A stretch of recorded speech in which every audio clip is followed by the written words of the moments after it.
Welcome to Metaphysical Soul Speak. I'm your host, Elena Fox Starks.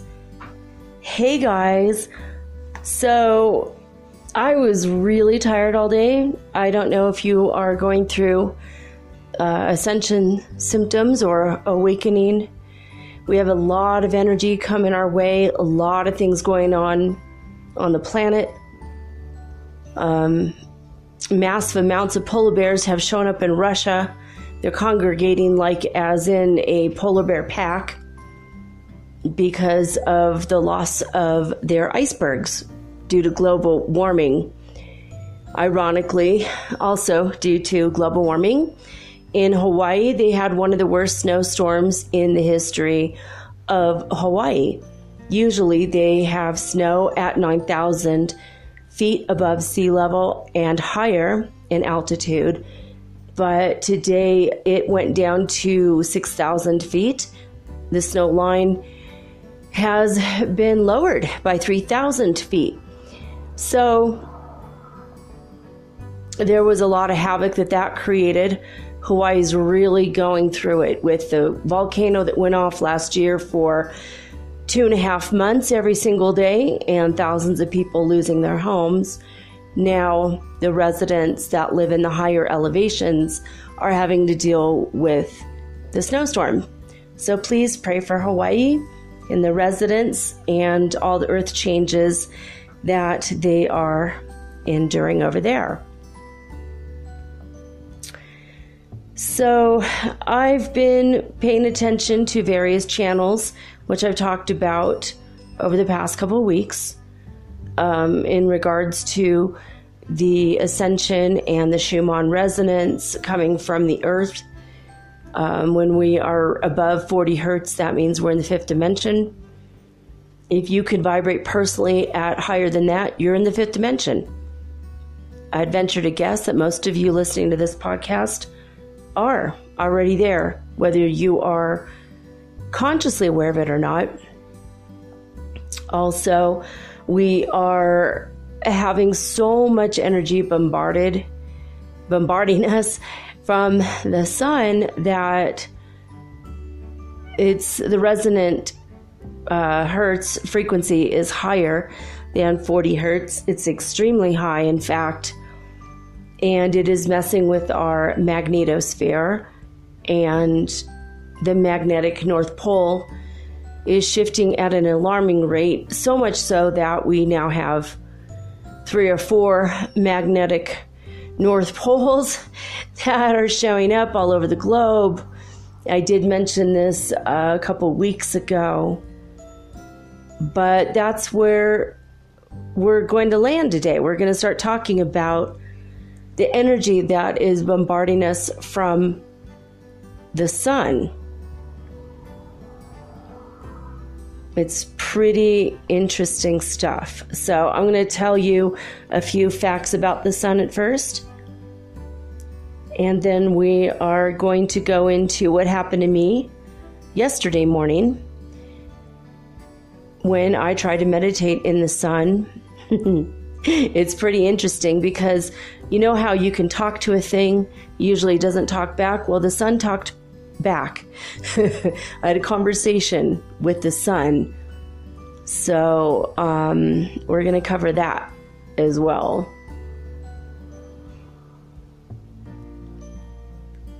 I don't know. It's been very, very interesting stuff. So we're going to get right into that.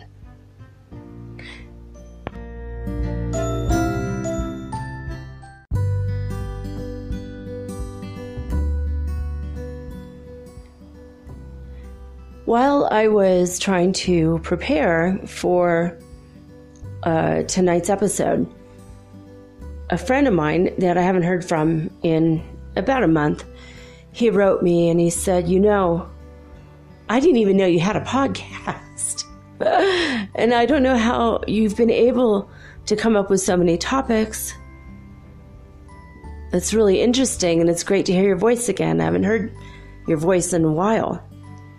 As I moved from California in 2013, and he was my really good buddy Wayne, and we were always always doing super fun things together. Like we'd go feeding ducks and fish at the park, or always 4th of July. It was every 4th of July we were together. We'd always take the kids to look at the best fireworks displays around. And I really miss Wayne, and Wayne's a cool dude. But and we met on MySpace, which is hilarious, actually. God, we were playing pets. He was my pet. He bought me and I was his pet. And then he wrote me and he said, haha, you're my pet. And we started laughing about it. We became really good friends and realized that, we were in the same town. So, yeah, it was kind of cool. Anyway, so hey, Wayne, I know you're going to listen to this now that I have a podcast. But I told him that I was getting ready to record an episode about the sun, to continue on a little theme that kind of started yesterday, in yesterday's episode, when I was speaking with Mason Adams about his metaphysical poetry. And my friend Wayne said something that got me to thinking. He said, I swear I'm solar powered, because I'm always so much more active in the summer months than in the winter months. I always have a ton of energy.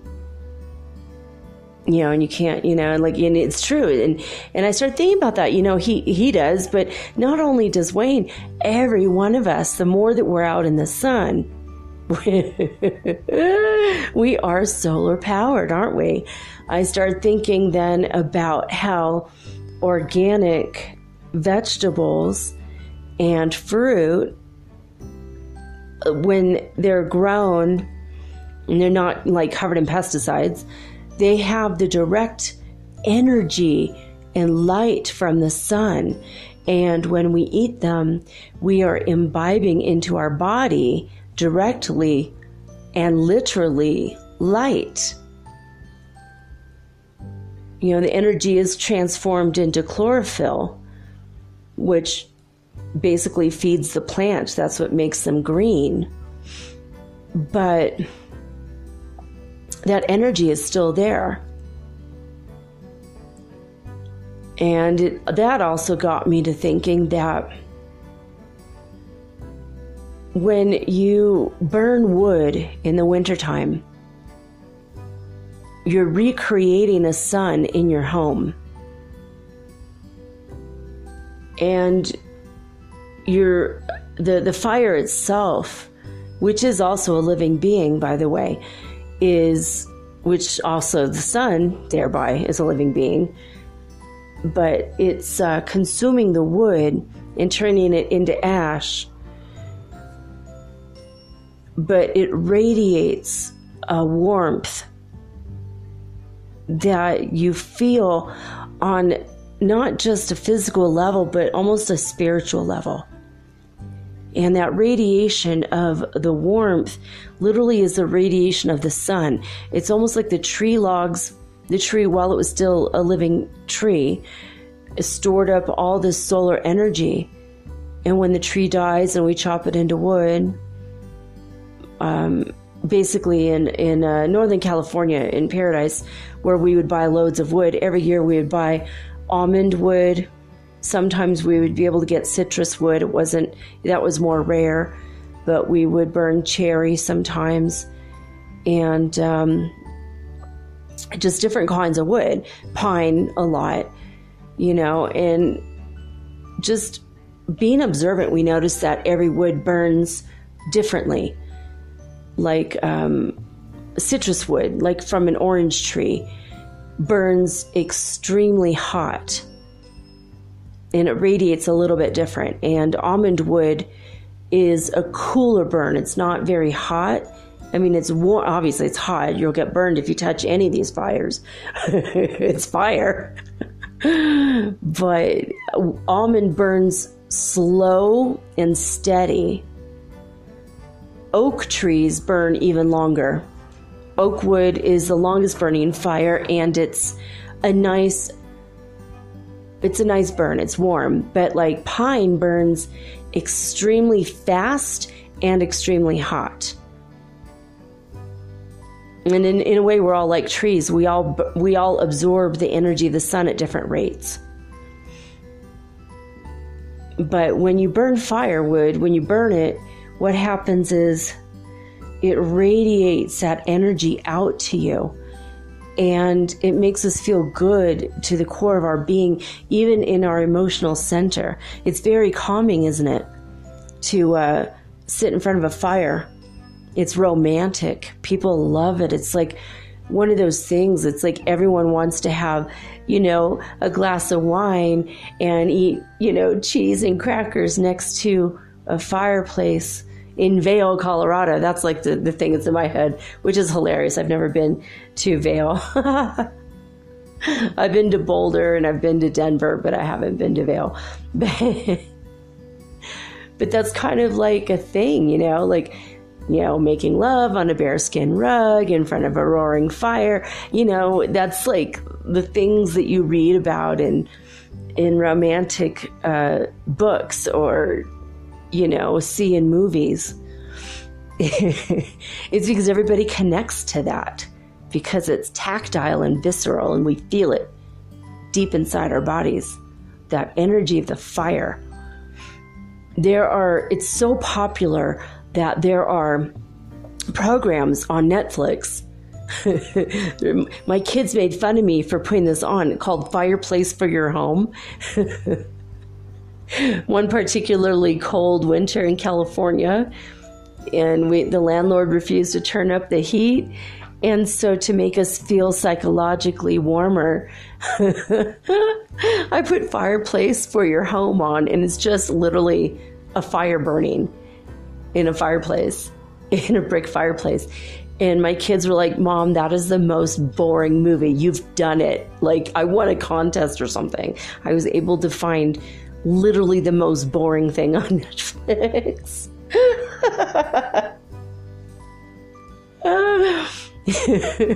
I'm like, well, it's not a silent film. I mean, it's got some kind of cracks and popples, but it did kind of make us feel psychologically, at least, warmer, if not physically warmer.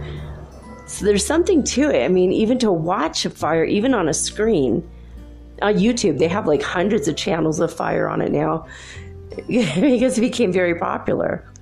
And now sometimes they add jazz, which is pretty hot. I love the jazz. And sometimes they put Christmas music for seasonal things. But we all connect to it on an emotional, almost like a primal level and a romantic level.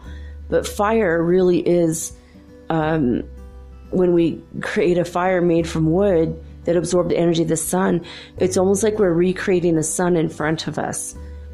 It's a way for us to reconnect with the sun when we don't see much of it in the winter.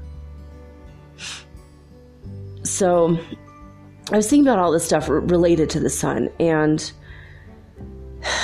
when I was a kid growing up, the sun on the horizon, when it was like getting ready to set into the Pacific Ocean, because I grew up when I was real little in Los Angeles. Malibu Beach, oh my God, Santa Monica. Santa Monica is probably my favorite place. But I mean, I've been to Zuma, and when I was in kindergarten, I lived in Huntington Beach. I mean, Surf City, baby. I lived in the OC when I was very little. And I was connected to the ocean and the sea. And the way the sun set in the West like that, it was so romantic. And just, I remember thinking, someday I'm going to grow up, I'm going to fall in love. And with the true love of my dreams, I'm going to watch the sunset over the ocean. Yeah, I'm very romantic. Don't spread that around too much. Tell my twin, tell him to call me. But when I was a kid, the sun was orange. And I mean orange. I mean like those orange creamsicles or the yogurt push-ups. I don't know if you guys know what that is, but it's like frozen yogurt. It was so orange. It was like the same color as the sun. And, you know, Tang always reminded me of the sun. And then when I grew up, and Los Angeles cleaned its air. I mean, it's still polluted, but now the pollution isn't brown, it's clear, so we could all pretend it doesn't exist anymore. We don't have as many pollution warnings as we did. I mean, maybe they still have them. I haven't been there in a while. We literally had like a pollution, like a pollutionometer, like it would tell us, you know, if the levels of pollution were so dangerous, we'd have to stay inside. When I was a kid, it was really ridiculous. But so the sun started to become less and less orange as the sky became less and less brown. Then I moved to Minnesota, and I remember thinking that it was a different kind of sun. I felt it and experienced it different. And when I was like, we'd be driving through the fields, because there's nothing in Minnesota but fields and fields and fields and fields, farms and farms and farms. And we ended up visiting the old farmhouse. My dad's third wife's family had farms. So as we're driving out there, our first time ever there, all of the crops were sunflowers. And I learned a lot about sunflowers that year, that they follow the sun. Obviously they're sentient beings, because how would they know? I mean, but they have their heads down like they're sleeping.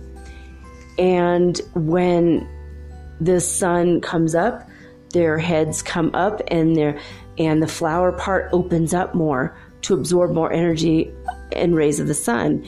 And as the sun travels across the sky, the heads of the sunflowers will follow the sun.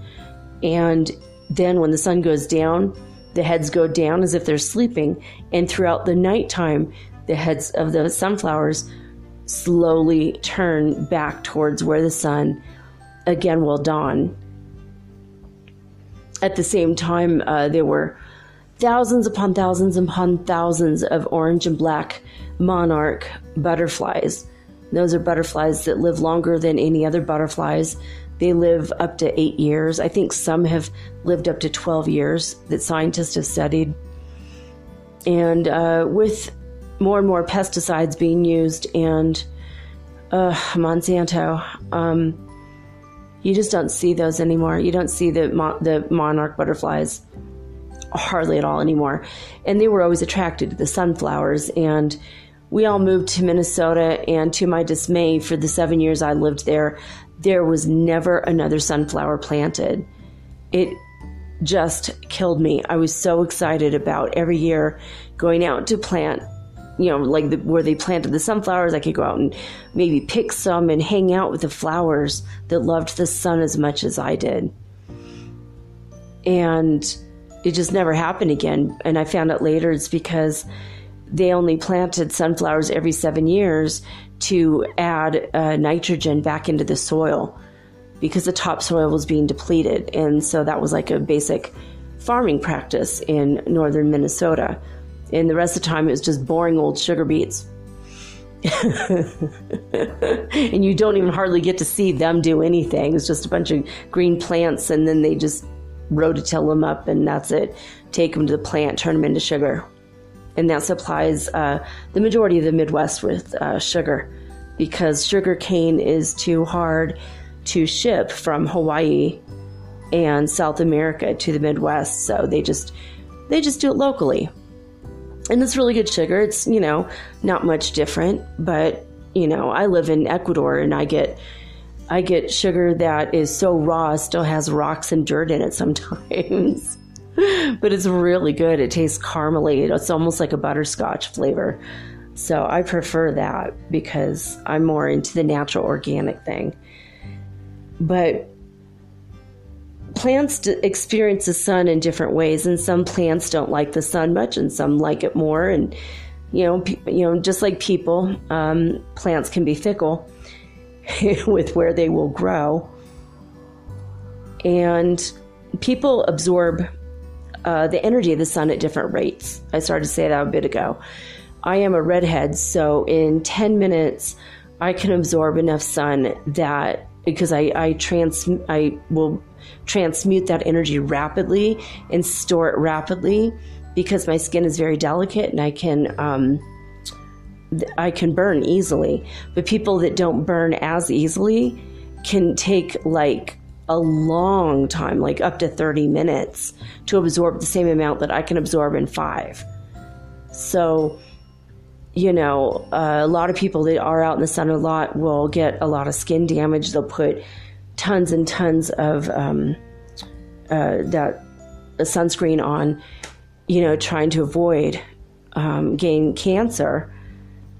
And I never ever go in the sun, but when I do, I'll put coconut oil on my skin, which is a natural way of blocking the bad rays. I don't know if it's UVA or UVB. I think you want to block the UVB, and the UVA is okay, and that's where you get your vitamin D. But the people will put all this stuff on and slather themselves up with these chemicals and go out in the sun. And then when skin cancer happens, it's like, what? And you could get skin cancer even if you never go in the sun, actually. But they did do a study with rats a long time ago. I looked into this about 15 years ago, and they gave rats a steady diet of fast food, like McDonald's, I think was specifically the one. And they gave another group of rats a steady stream of vegetarian, organic vegetables. And then they exposed them all to the same amount of sunlight every day. And the ones that got the tumors and skin cancer were the ones that ate the McDonald's. And they shaved the rats. It's so disgusting. I can imagine holding down a rat and shaving it. That's just some next level stuff right there. I'm sorry, Charlie. I can't go out with you tonight. I'm shaving my rat tonight. It's just weird. It's almost as weird as slathering lotion on your hairless purple dog in Peru. If you don't know what I'm talking about, please go listen to the Purple Passions of Peru episode. Purple dogs are real, and they don't have fur. They just are purple skin. Anyway, so if you are going to go out in the sun, eat a super, super, super healthy diet, and limit your exposure to the sun. But a little bit is actually very, very, very good for you. In fact, if you are depressed more in the winter months because the sun isn't up, you might be suffering from SAD, or seasonal affective disorder.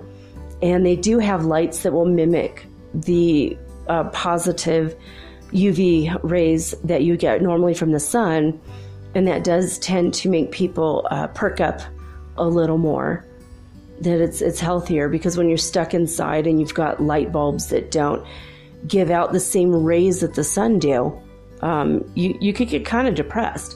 But you could go into any grocery store in North America and pick yourself up some light bulbs that have the correct sun-like rays. Although, the sun itself is always better. Go out there and grab yourself 5 or 10 minutes a day. I mean, it's worth it. It's worth your mental health and your health, because that's how you get vitamin D. Just like plants turn sunlight into chlorophyll for their survival, we turn the energy of the sun into vitamin D for our survival. And if we don't have vitamin D, we get rickets. What's rickets, you ask?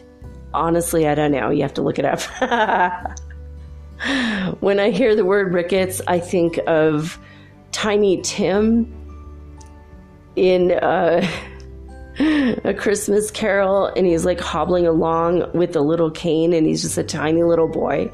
I don't know if he has rickets or not, but that's the image that I get. I have no idea. Or Forrest Gump, I assume he has rickets.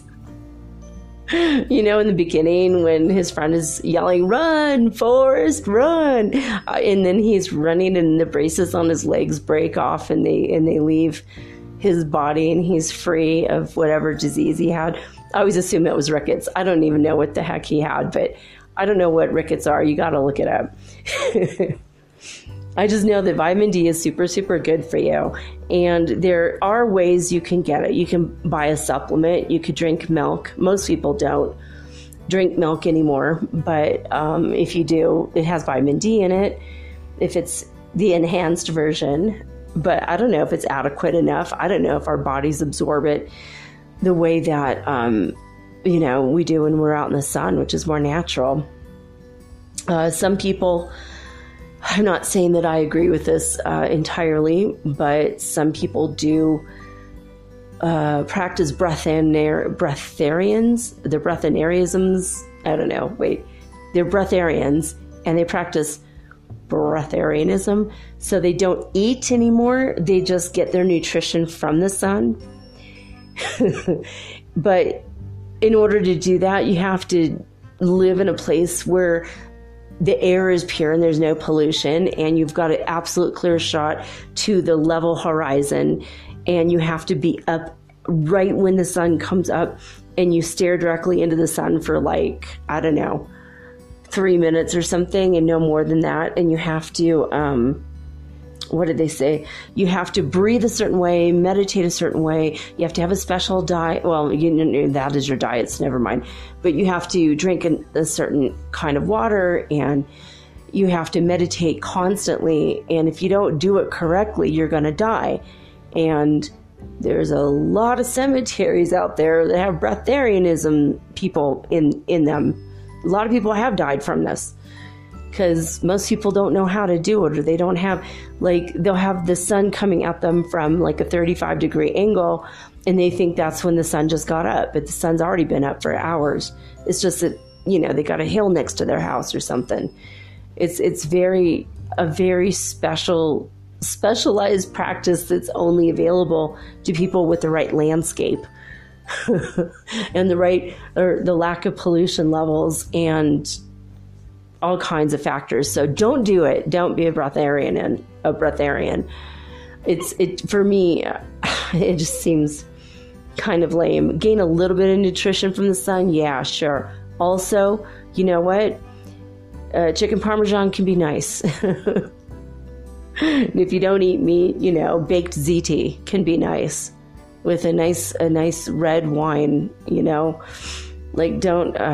just don't limit yourself. I mean, you're still here in this body that's becoming a fifth dimensional body, but we're still going to have food.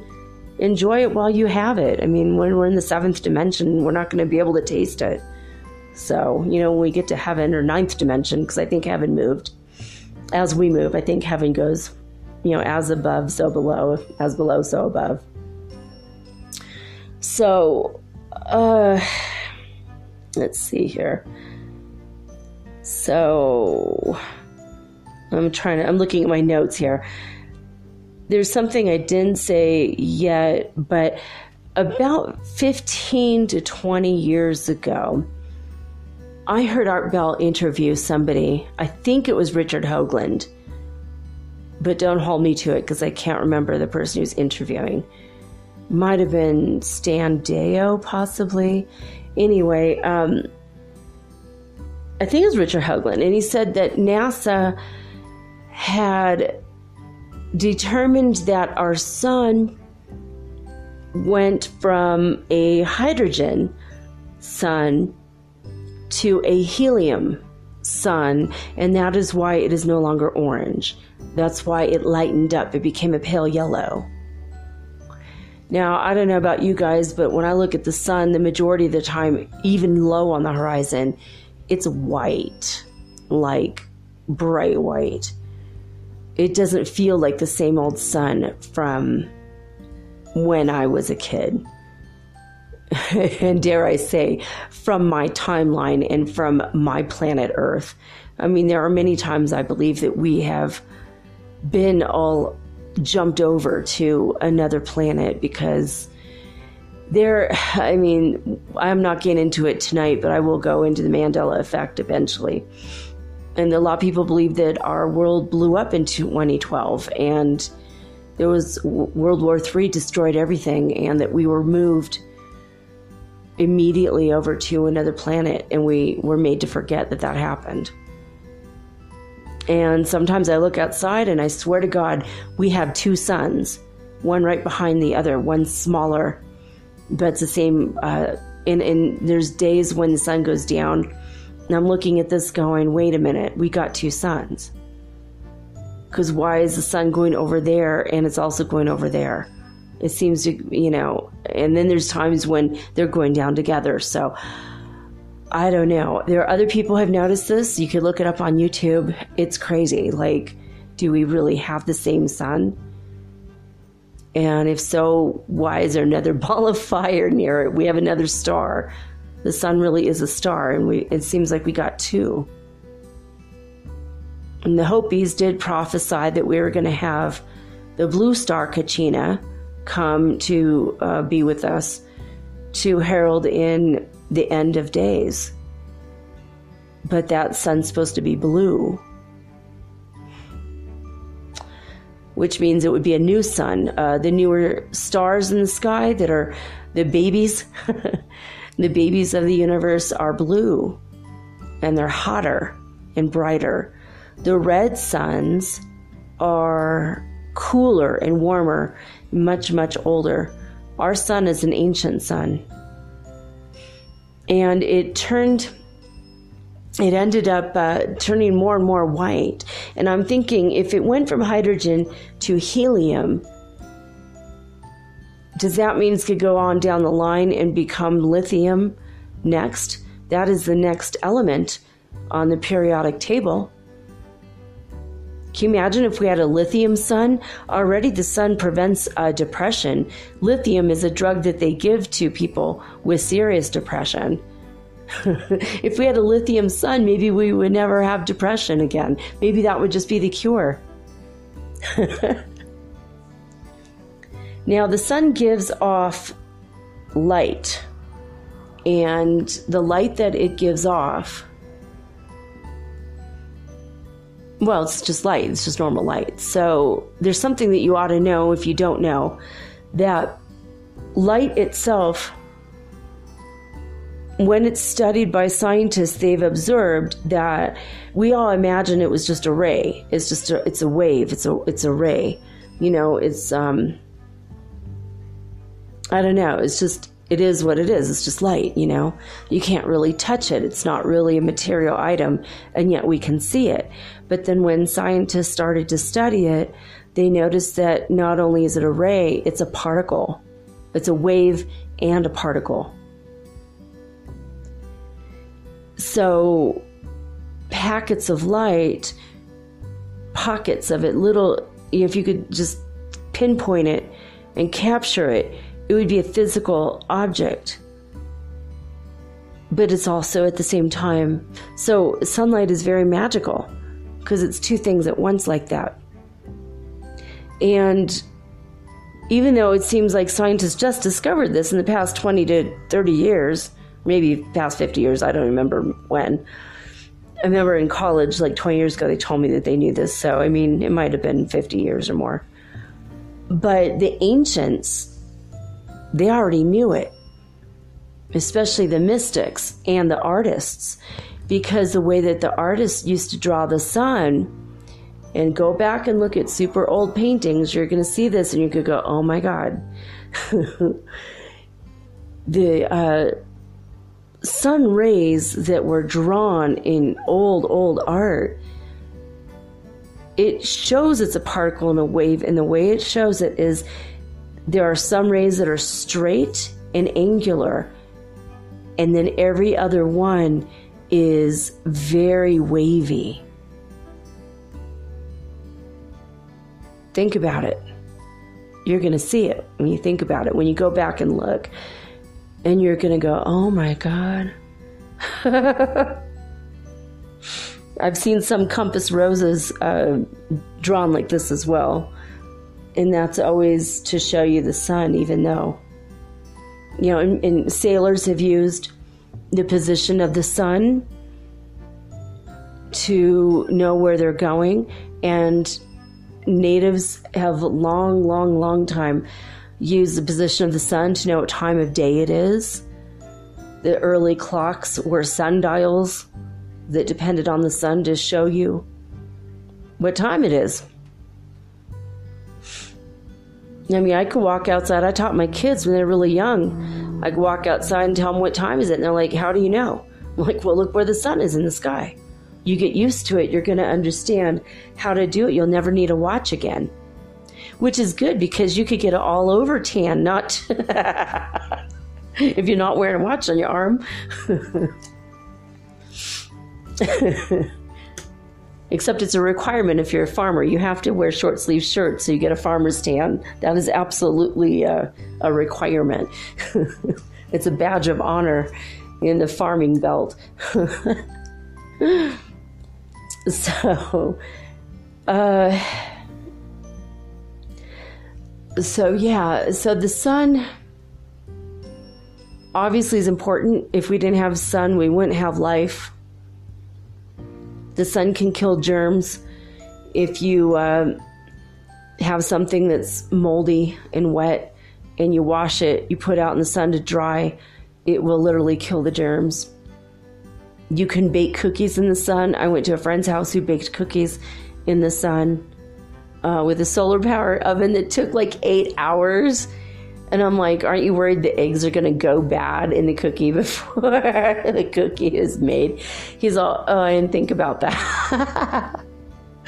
I'm like, you better add an extra mirror to your solar panel oven. You can heat your house with solar. You can kill the germs in water with solar. There's a lot of things you could do with the sun. The heating and cooling cycle of the planet as the sun rotates around the planet creates so much dew in the atmosphere that you could get free water by putting a sail attached to a PVC pipe. And they did that in the Atacama Desert in Peru. Some guys came on vacation from, I want to say they're either from Denmark or Belgium. Anyway, they're Northern European men, and they were really upset that the people in the Atacama Desert were suffering so much. They couldn't grow food because it was the middle of the desert and it's super dry and everything was dirty and rocky and they were really poor. Well, these guys said, well, screw it. We're going to use, instead of spending 2 weeks, we're going to spend all 90 days of our visa. And they set up this huge project. You could look it up online, the Atacama Water Project. Now all these people are on the sides of mountains, and the mountains used to be brown and now they're green with plants because of the sun cycle and the way that the dew point is. They were able to capture, just with pieces of fabric, they were able to capture water in the atmosphere. And that's all because of the sun as well. So I'm going to take a little break, and when I come back, we're going to talk more about the sun.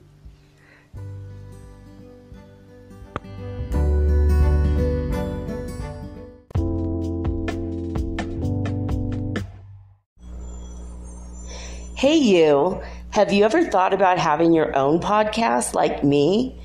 Was it even a New Year's resolution? For me, it sure was. But as I've been looking into this for months, I was daunted. There's so many questions I had. When I was trying to get this off the ground, I was wondering, how do I record the episode? How do I get it across all the platforms? How do I get my podcast on Apple Podcasts when I don't even have an iPhone? How do I get it onto Spotify and all the other places? How do I get people to listen? And how do I make money from my podcast?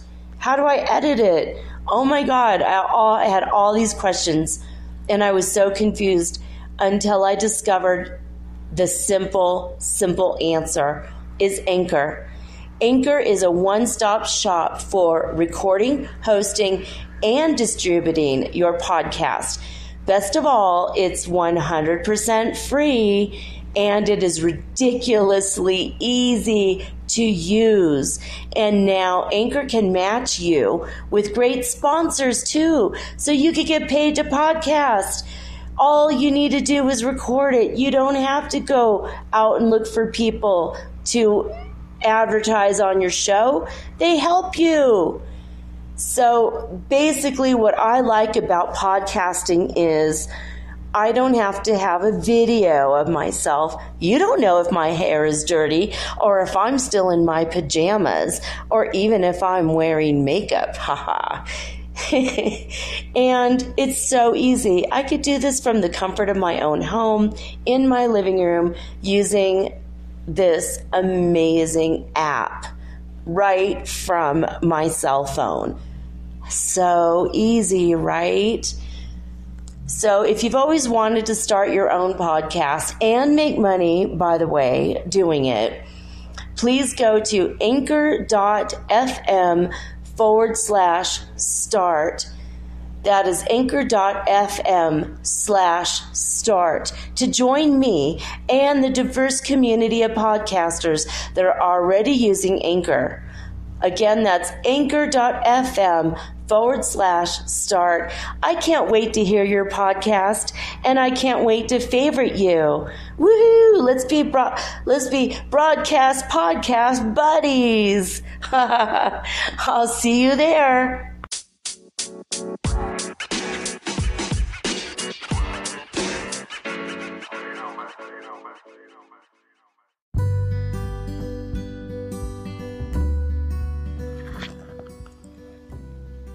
Well, one way in which scientists have discovered that light is a particle and a wave is when they observed what Albert Einstein had predicted, and he was correct in this, is that light can be bent. Now, it's not very common. It's not very easy, to observe. Sometimes you could see, you can open up a curtain and you kind of see light coming in around. It's called indirect sunlight. But they observed this the most in black holes in outer space. They saw that the way that light from a star would go towards, go out in every direction because it's a star. It's a round ball and it projects light out. But as the light comes near a black hole, and the black hole, as you know, they're the vacuum cleaners of the universe. I'm sure I'm not hurting their feelings when I say black holes suck.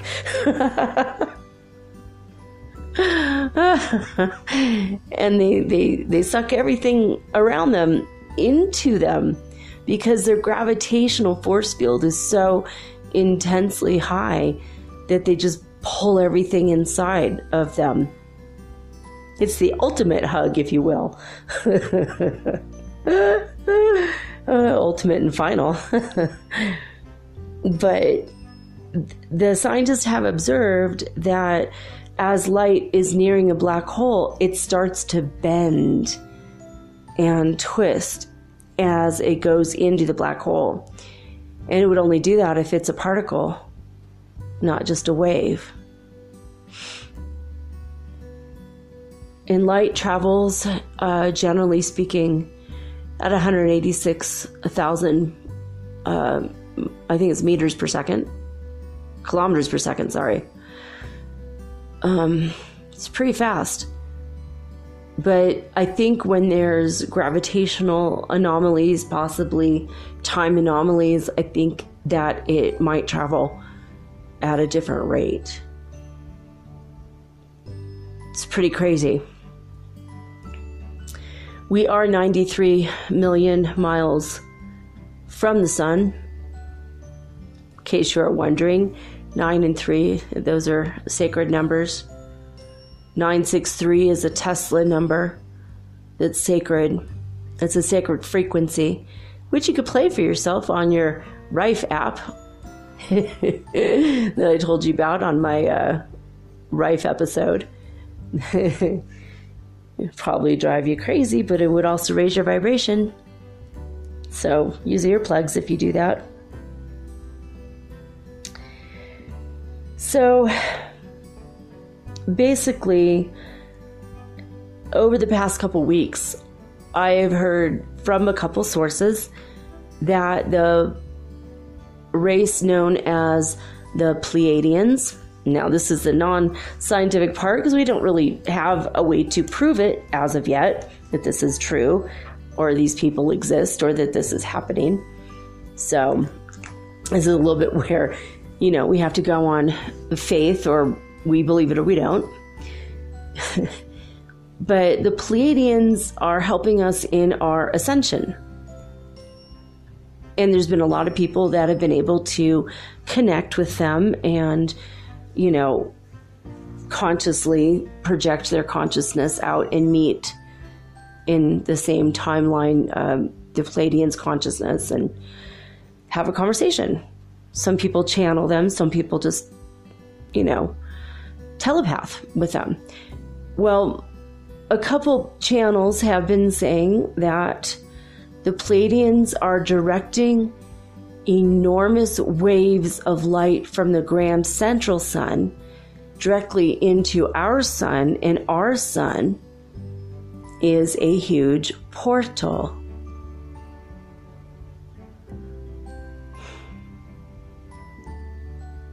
And I just felt really weird when I said that, like I was lifting up off my bed a little bit.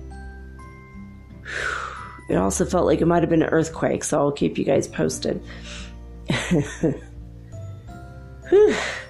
I don't know. I've been feeling this way for days because of, I think, what's happening with our sun. So if our sun is not just a sun, but also a portal of energy, and it is bringing in energy from the grand central sun, which is being deflected and directed from the fifth dimensional Pleiadians that want us so badly to be on the same level as them that they would do anything to further our growth. And apparently that's happening. Supposedly that's happening. Now, you would think that maybe this is just a bunch of New Age mumbo jumbo, and what would that do anyway? It's just sending us more light, and what the hell, dude? Global warming. Why are you sending us more energy from another sun? We have enough as it is. But what does it do when the sun hits us and strikes us? Not only is light a particle and a wave, the light from the sun also contains little teeny tiny things. Neutrinos are one of them. Gamma rays are another. The gamma rays are so tiny and they move so fast. I believe it's suspected that they move faster than light, and they haven't actually, maybe they have been absorbed by now. I don't know. When I was in school, I don't think they had ever observed one, but it was more of a theory. But the gamma rays travel so fast that they could travel through the whole planet. Not around it, not through only the atmosphere, but through the actual dirt and rock and magma and underground water and everything. And what does that do for us? It alters our DNA. It alters our DNA structure. Now, if our sun went from a hydrogen to a helium, in my theory, it'll next be a lithium. And then we'll all be blissed out. We won't need weed anymore. We'll just be super happy. And by the way, I think that weed absorbs more sunlight than other plants. It's worth looking into. I know I did hear that somewhere. Maybe not more than kelp. Kelp grows, California kelp in the kelp forests in the ocean grows over a foot a day. So that does absorb quite a bit of sunlight, even though it's under the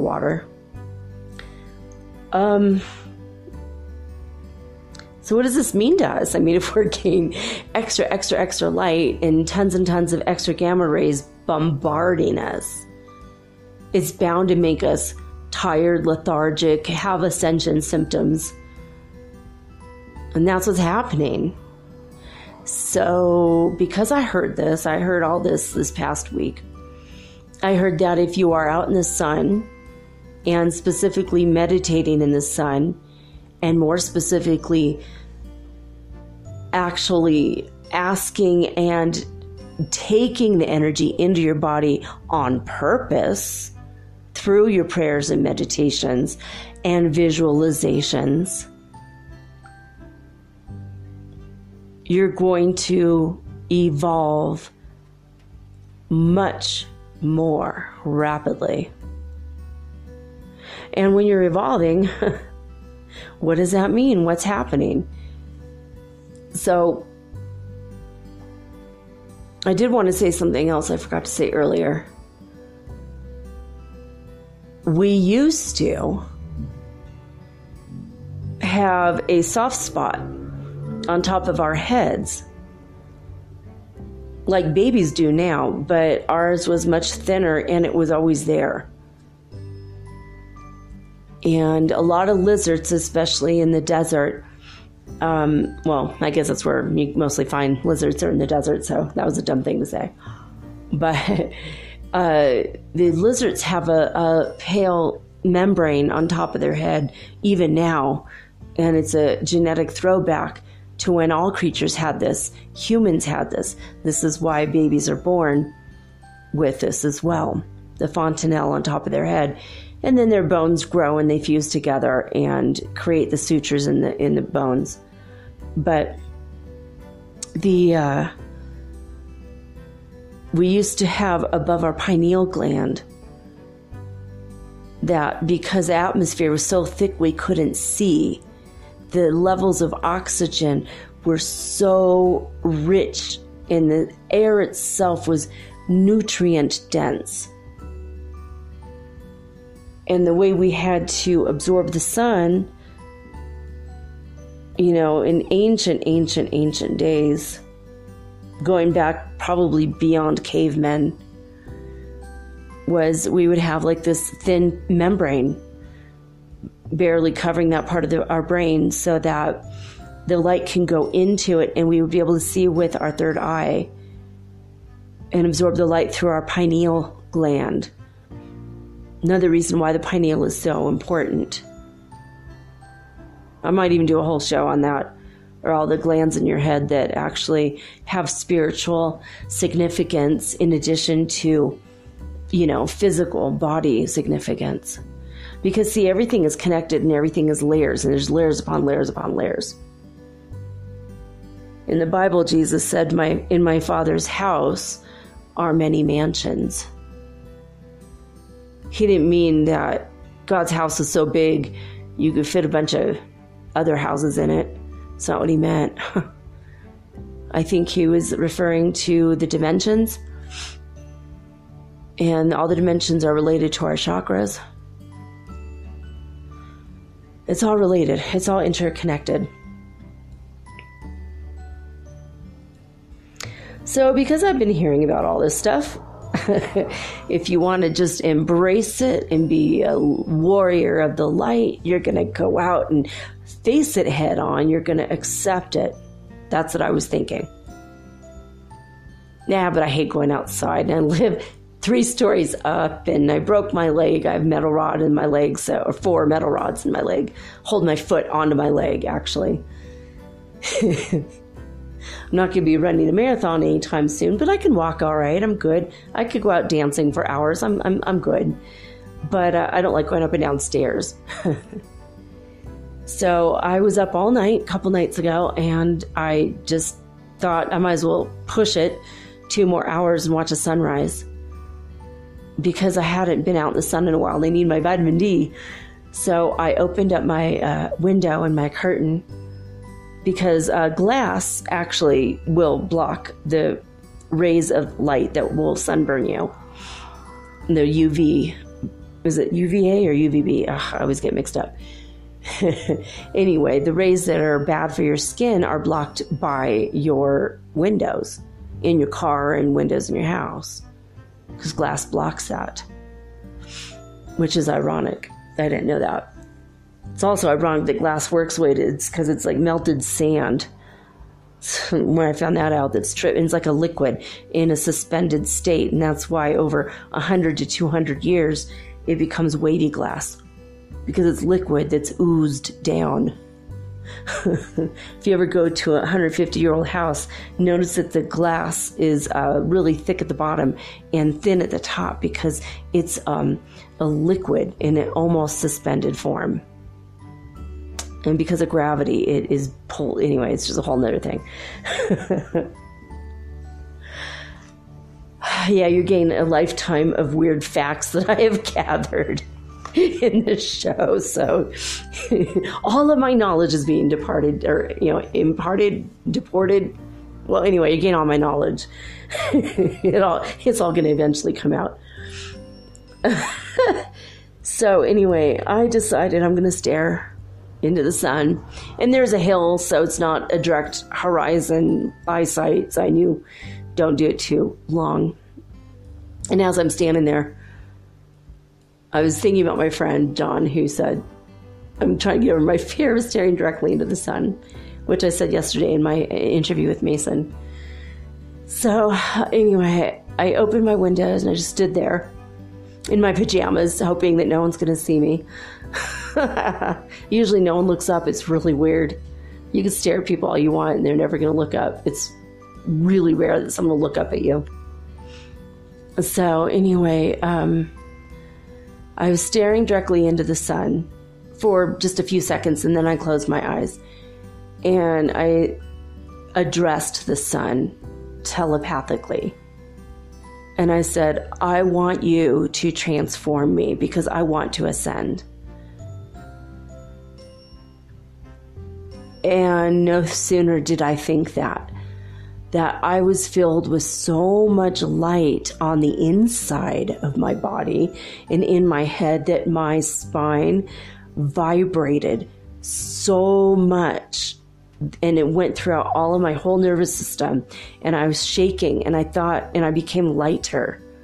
Filled with light and became lighter, and I felt like I was going to lift up off the ground, off my floor. I felt very light. And then I had a moment where I think it's possible that I somehow passed out or I fell asleep. I lost light consciousness for a couple seconds, maybe a couple minutes, but I didn't stop standing. And I was standing there in like a suspended state. I mean, this is for the warriors out there. I mean, if you're scared of this, don't do it. It's going to come to you anyway. The gamma rays float through the whole planet. It's going to go through your window while you sleep. Don't worry about it.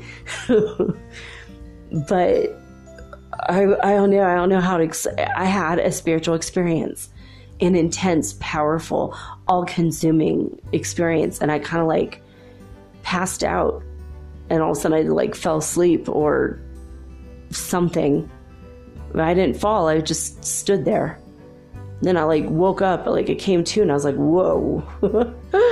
Woo. And my ears were ringing so loud. So the sight of the sun literally deafened me. And I could not hear for like 2 hours. And the tinnitus was overwhelming. And as you know, on a spiritual level, tinnitus raises your vibration. Sometimes it's just a misfiring of a nerve. And if it is, you pull your ear gently, tug at your ear gently out away from your head for a couple seconds, and you get rid of your tinnitus. But if you do that for like 10 to 15 seconds, and it doesn't get rid of your tinnitus, that's because your spiritual guides, masters of light, and now I believe the sun itself is raising your vibration through sound inside your head. And it vibrates your bones. And when I stood in the sun in the morning, it vibrated my bones to the core. And I think it's because extra light was being diverted through the portal of the sun, and I now believe that's true. So as part of the experiment, I did it again this morning. And not much happened. So I believe that we were getting bombarded with a plasma wave of light. And then this morning, the sun was just normal. So I just happened to be staring into the sun directly when we got that. And I had this massive spiritual experience. And it was incredible. So, of course, I want to repeat it because it was an amazing experience. And of course, it didn't happen. And I was all, well, screw you then, man. I went back to bed. But I was having a conversation telepathically with the sun. I said, what else can you teach me? What do I need to know? What should I tell people? I have a podcast, a spiritual podcast, and I want to impart wisdom and information to people that will help them ascend, because we need to all transcend the world we were coming from. And the sun gave me 2 forms of meditation.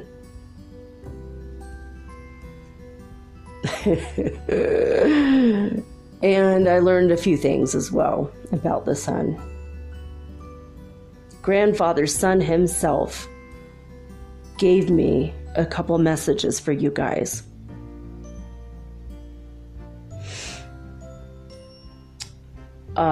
First of all, the power times are when the sun is at the low horizon, when it's coming up. Possibly also when it's going down. I didn't ask about that. But the sun himself told me, when it is noon, high noon, when the sun is directly overhead. And I thought it was very interesting that Mason mentioned this time of day yesterday. And he did not know what I'm about to say. No one in the world does. I never told a soul. Ha! Soul. Get it? S-O-L is how you say sun in Spanish. I told you it's all connected. Everything is connected. Connecting the dots is super fun. Yeah. Okay. So, I'm going to give you guys this meditation for humanity. That's what I was told. One of the things that was happening at the time, yesterday morning, I was feeling a great deal of anxiety, energy of anxiousness in front of my heart chakra.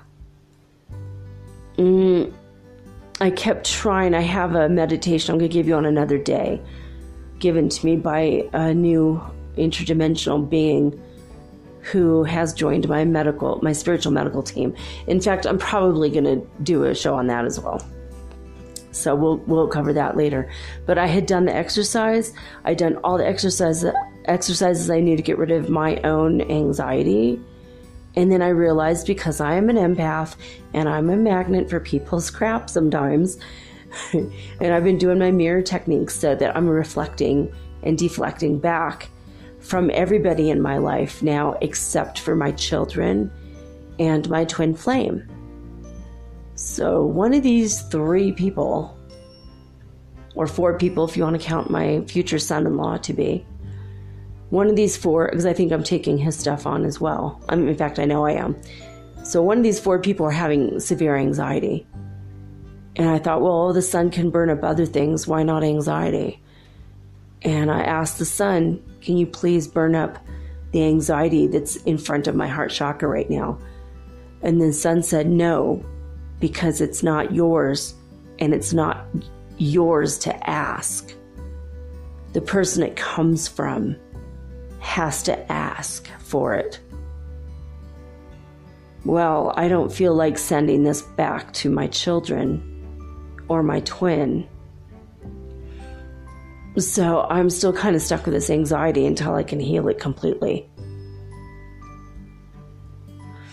And when I was doing the breathing exercise that I do, that I mentioned in the Twin Flames episode, where I'm pulling energy into my heart chakra from my twin, directly from his heart to mine, and then it goes out my back and comes around my body and goes into his back, that energy is still stuck there. It doesn't go into my heart anymore.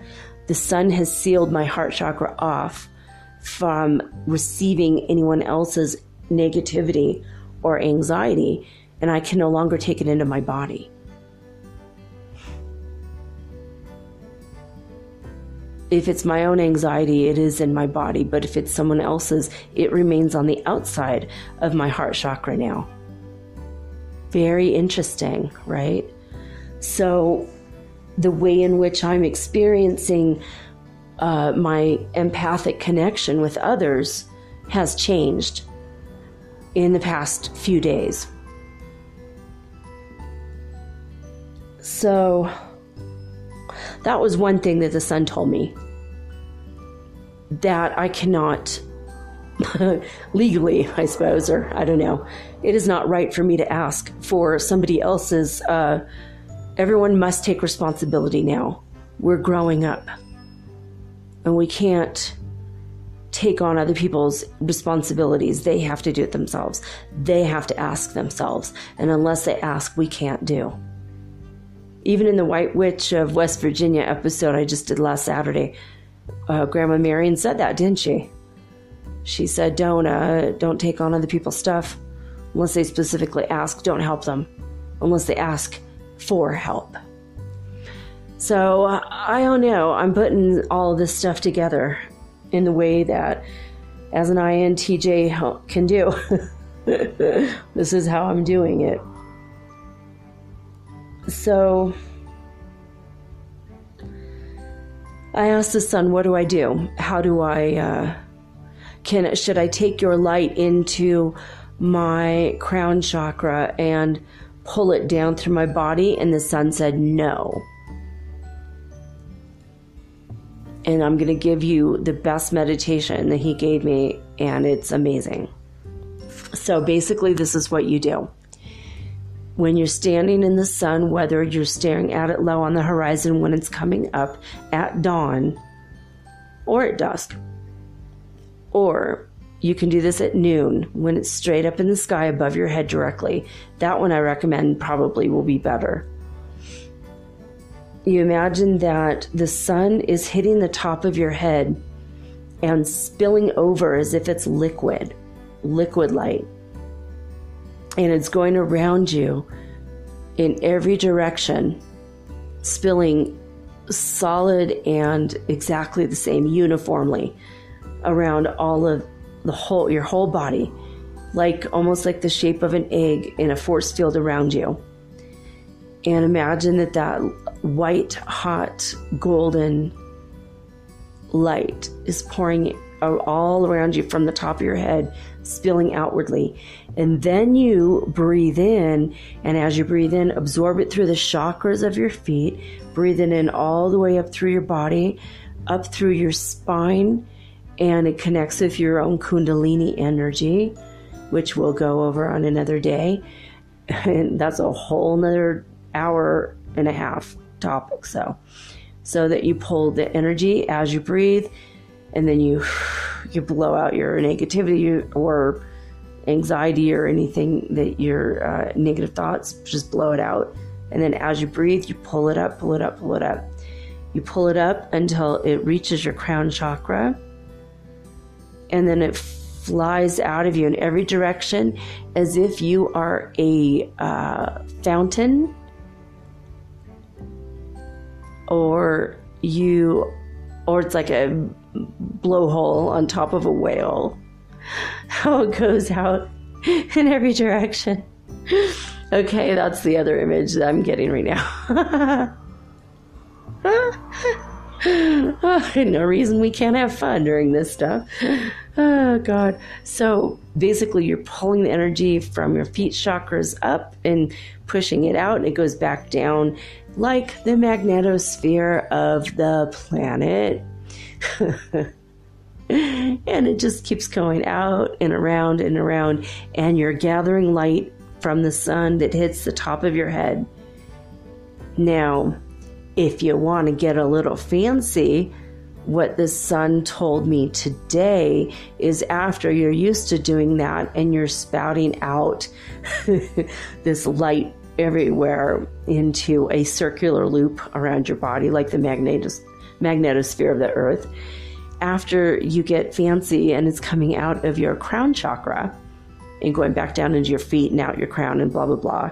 After you get used to that, now you connect it to your 8th chakra, which is 18 inches above your head. And now you're going to be spouting the energy out from there instead. So from your crown directly up in a column or a tube 18 inches above your head, and that's going to be spouting out in every direction, again like the magnetosphere of the planet, and surrounding you like a big golden white hot egg of light. This is your protection. This is your responsibility. This is how you block negativity from others to get inside of you ever again. This will protect you forever.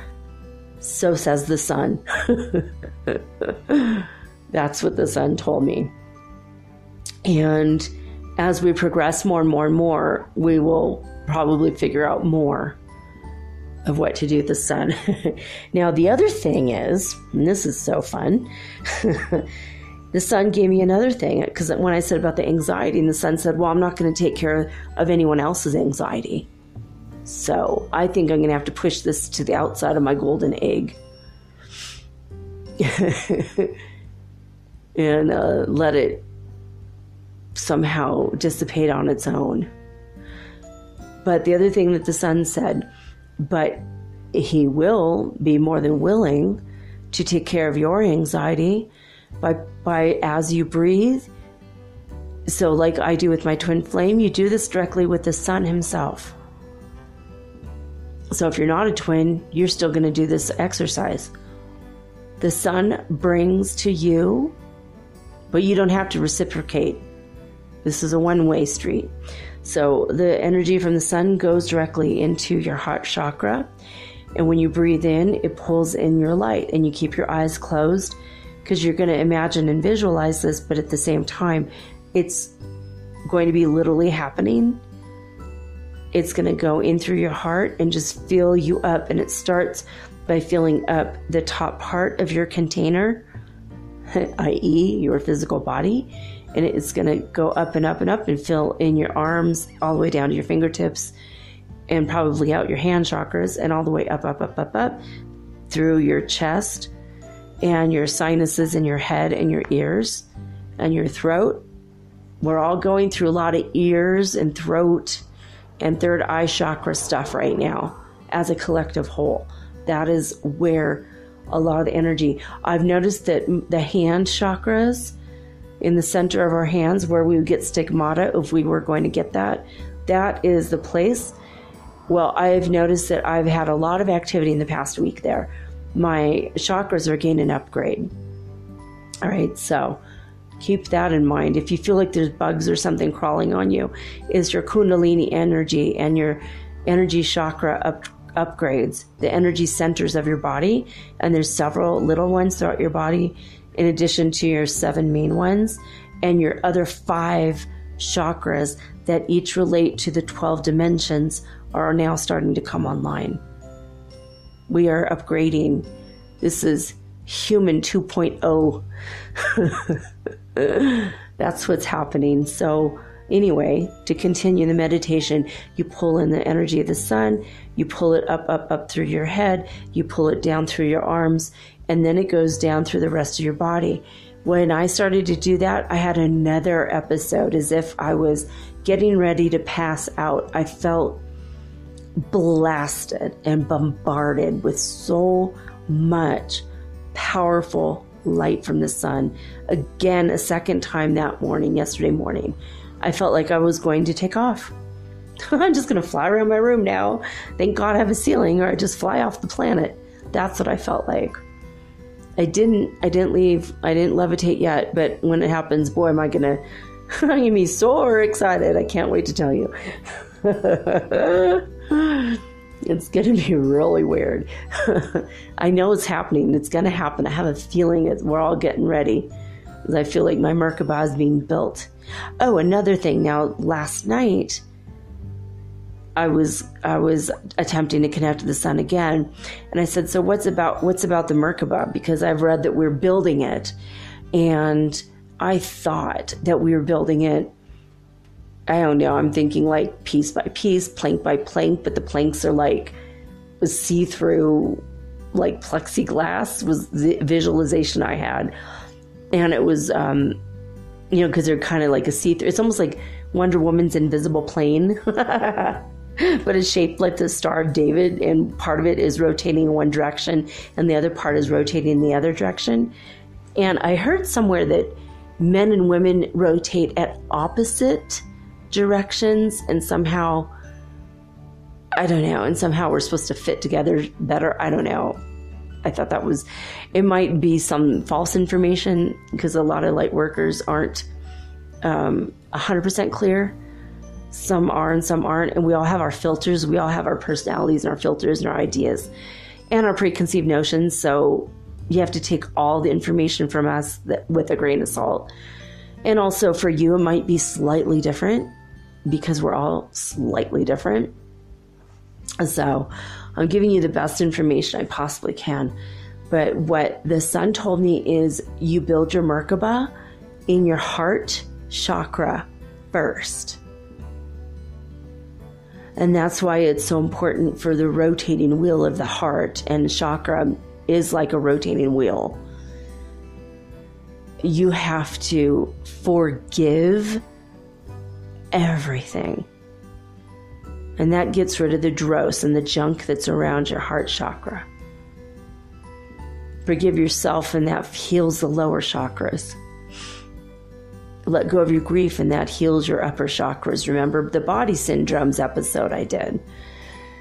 So now your heart chakra, after you've forgiven everyone, then you got to let go of all the hurts and all the resentments and angers. And then you've got to focus only and exclusively on love and gratitude. The highest vibration on the planet, on this planet specifically, is gratitude and love. Those are the two. Gratitude and then love. So just be grateful, be humble, be filled with love, be filled with light and peace. And this is how you're going to get it. That you build that Merkaba inside your heart first. And then it grows bigger and bigger and bigger until it will encompass your whole body. And that's when you really take off. And I got another idea that came across my mind today, was that if you connect your heart to your 8th chakra, that is part of the key to manifesting things physically in front of you. I was thinking about that today, and I'm going to be thinking on this a while. I think that is a part of it. And that Jesus was always, Brother Yeshua was always attached to all of his chakras. He had everything online. He was already that human 2.0.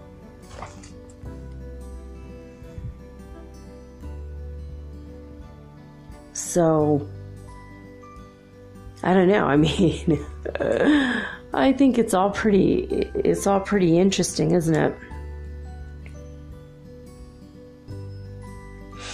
The sun itself, you can use it as a meditation, a living, walking, breathing meditation. When you walk outside, with every breath in, more light from the sun comes in.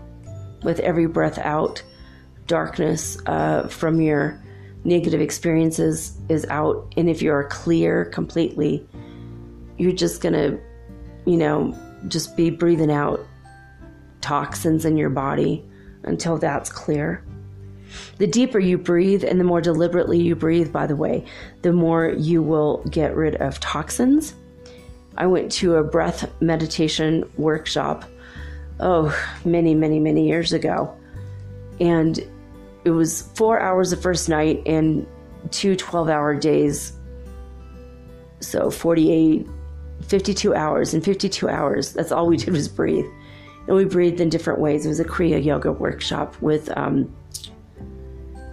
I could see his face as plain as day, and I can't remember his name right now. But anyway, I might bring that up on another day too.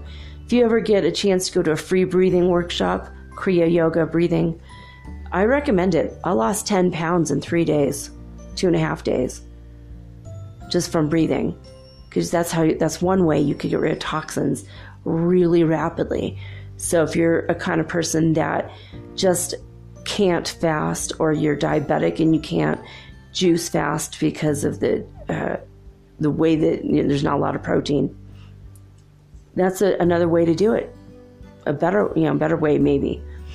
If you have physical issues that are preventing you from doing an actual fast. Just eat normally, but eat more lighter for a few days and breathe deep all day long, consciously, meditatively. It works. So I went to a Asian shaman, a shaman healer who lives in Nevada City. He is an amazing person. He comes from many generations of healers, cosmic spiritual healers that have the gift of second sight. They have many different psychic gifts, and his name was Cosme, and that he did not give himself that name. His parents gave him that name, Cosme, which I thought was like super amazing. It's such a beautiful name. And I love him dearly. I doubt he'll ever hear this, but if he does, I love you. I miss you.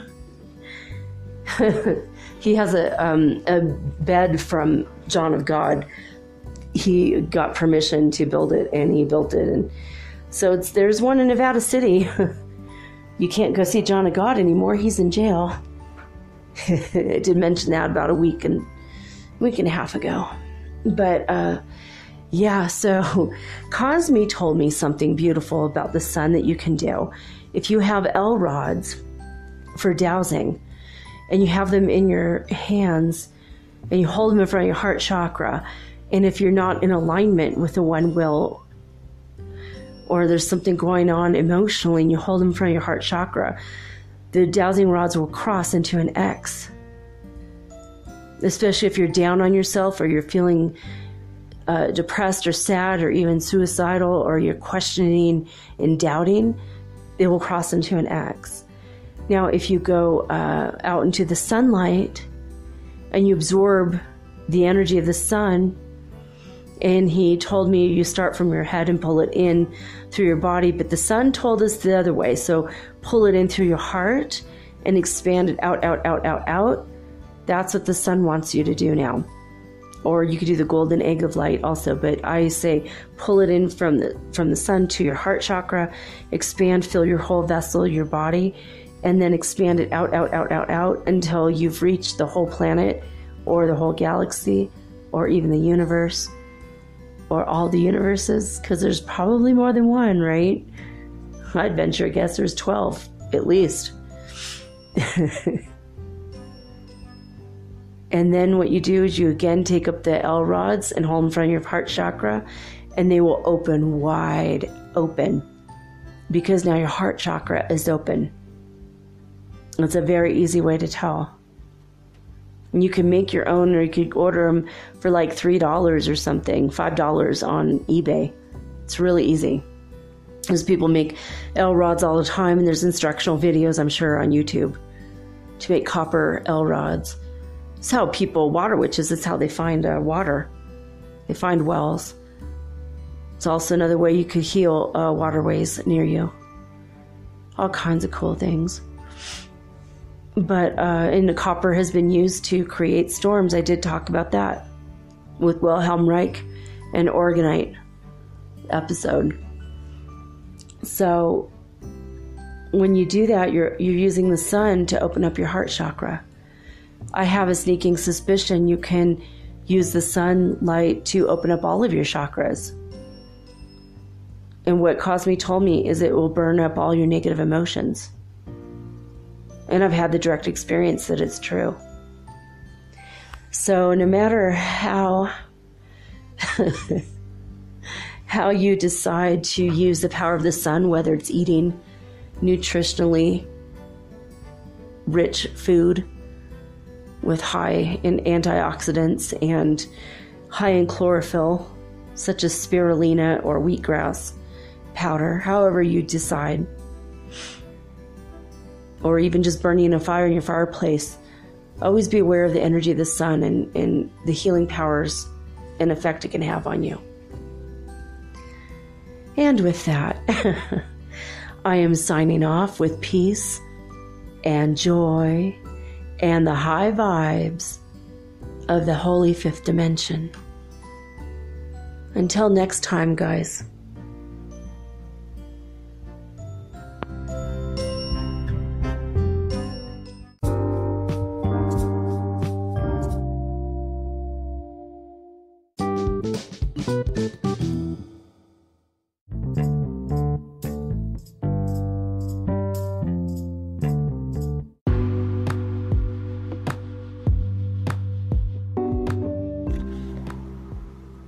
Metaphysical Soul Speak is run on sponsors and listener support.